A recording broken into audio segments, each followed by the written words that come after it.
வாங்க, இன்னைக்கு நாம ஒரு முக்கியமான விஷயத்த கொஞ்சம் ஆழமா பார்க்க போறோம். இந்தியாவின் மொழிக் கொள்கை.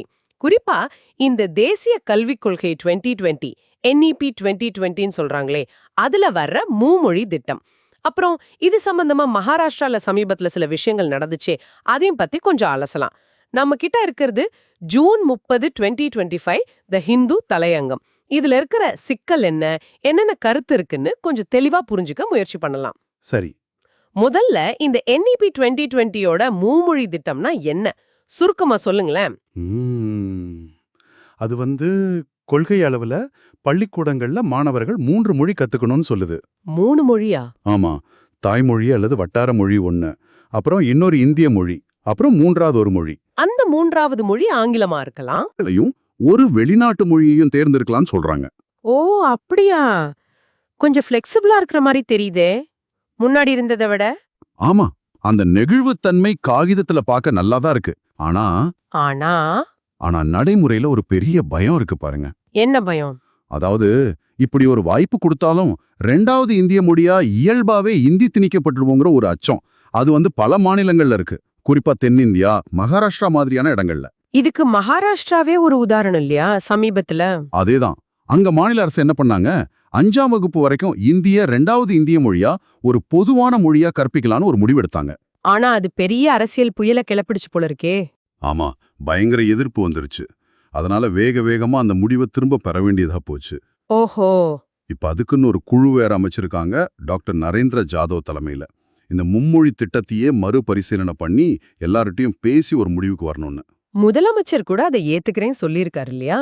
ஆமா, தேவேந்திர பட்னாவிஸ் அந்த குழுவோட பரிந்துரைய அரசு ஏத்துக்குன்னு சொல்லியிருக்காரு. இதுவே அந்த ஆரம்ப முடிவுக்கு எவ்வளவு எதிர்ப்பு இருந்துச்சுன்னு காட்டுது. இது கொஞ்சம் கவனிக்க வேண்டிய விஷயம்தான். எப்படி ஒரு கொள்கை அறிவிப்பு, அதுவும் நெகிழ்வுத்தன்மை இருக்குன்னு சொன்ன பிறகும் கூட இப்படி ஒரு உடனடி அரசியல் எதிர்வினையை தூண்டுதுங்கிறது உண்மைதான். இங்க பிஜேபி, அதாவது பாரதிய ஜனதா கட்சி, இந்த மும்மொழி திட்டத்தை ஒரு தேசிய ஒற்றுமைக்கான வழியா பாக்குறாங்க. ஆனா தலையங்க சொல்ற மாதிரி மொழியை இப்படி கட்டாயமா திணிக்க பார்த்தா அது ஒற்றுமைக்கு பதிலா பிளவதான் உண்டாக்குதுன்னு தெரியுது. ஆமா. இதுக்கு நடுவுல இந்தியாவுல இந்தி பேசாத பகுதிகள்ல மட்டும் இல்லாம இந்தி பேசுற பகுதிகள்லயும் கூட நிறைய மாணவர்கள் ஆங்கிலம் கத்துக்க விரும்புறாங்க. அதுவும் ஒரு யதார்த்தம் தானே? நிச்சயமா அந்த அரசியல் கோணம் ரொம்ப முக்கியம். நீங்க மகாராஷ்டிரால பாத்தீங்கன்னா மராத்தி மொழியோட தீவிர ஆதரவாளர்கள் உத்தவ் தாக்கரே, ராஜ் தாக்கரே 2 பேரும் பயங்கர அரசியல் எதிரிகள். ஆமா ஆமா.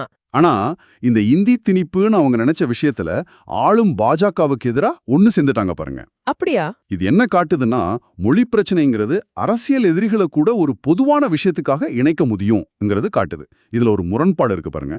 அதிகாரத்தோட சம்பந்தப்பட்ட மொழிகள் இயல்பாவே கொஞ்சம் செல்வாக்கு பெறும். சரி. ஆனா அதே அதிகாரத்தை வச்சு ஒரு மொழியை மக்கள் மேல திணிக்க முயற்சி செஞ்சா அது பயங்கர எதிர்ப்பையும் பிரிவினையும் தான் கொண்டு வரும். அப்போ கொள்கையில வாய்ப்பு இருக்குன்னு சொன்னாலும் நடைமுறையில நிறைய சவால் இருக்குன்னு சொல்றீங்க. மகாராஷ்டிரா அமைச்சர் ஆஷிஷ் ஷெலார் சொன்னதா ஒரு விஷயம் தலையங்கத்துல வருதே. ஆமா, ஷெலார் என்ன சொல்றாருன்னா, மாநிலத்துல ஏற்கனவே 5ல் 1 பங்கு மாணவர்கள் 3வது மொழி கத்துக்கிறாங்க. இந்த புதிய கொள்கை வந்தா எல்லாருக்கும் அந்த வாய்ப்பு கிடைக்கும்னு அவரு சொல்றார். சரி. அந்த 3வது மொழிக்கு இந்தி உட்பட ஒரு 15 மொழிகள் பட்டியல இருக்கணும். ஒரு பள்ளிக்கூடத்துல குறைஞ்சது 20 மாணவர்கள் கேட்டா அந்த மொழியை கற்பிக்க ஏற்பாடு பண்ணுவோம்னு சொல்றார். கேட்க நல்லாதான் இருக்கு. 20 பேர் கேட்டா ஒரு மொழியை கற்பிக்கிறது, அது நடைமுறையில எவ்வளவு சாத்தியம்? அதுதான் கேள்வி. இதுக்கு உதாரணமா பீகார சொல்றாங்க பாருங்க. ஓ, பீகார்ல என்னவா? பீகார்ல மும்மொழி திட்டத்தின் கீழே தமிழ், மலையாளம், கன்னடம், தெலுங்கு மாதிரி மொழிகளை கத்துக்க இதுவரைக்கும் ஒருத்தர் கூட முன் வரலையா. அப்படியா? அப்போ என்ன ஆகும்?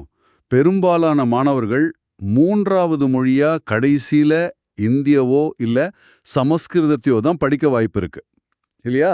ஆமா. ஏன்னா எல்லா மாநிலங்களும் எல்லா பள்ளிக்கூடங்களும் இத்தனை மொழிகளை கற்பிக்க தேவையான டீச்சர்ஸ், மற்ற வசதிகள் எல்லாம் பண்றது ரொம்ப கஷ்டம். இதுதான் கொள்கைக்கும் நடைமுறைக்கும் உள்ள அந்த பெரிய இடைவெளி. அப்போ இது எல்லாத்தையும் சேர்த்து பார்க்கும்போது தலையங்கம் சொல்ற கருத்து ரொம்ப முக்கியமா படுது. அதாவது சீருடைமை யூனிஃபார்மிட்டி அது வேற, தேசிய ஒற்றுமை யூனிட்டி அது வேற. ரெண்டையும் குழப்பிக்க கூடாது. மிகச்சரியா சொன்னீங்க. இவ்வளவு மொழிகளும் கலாச்சாரங்களும் இருக்கிற நம்ம நாட்டுல எல்லாரும் ஒரே மாதிரி இருக்கணும்னு நினைக்கிறது சரியா வராது.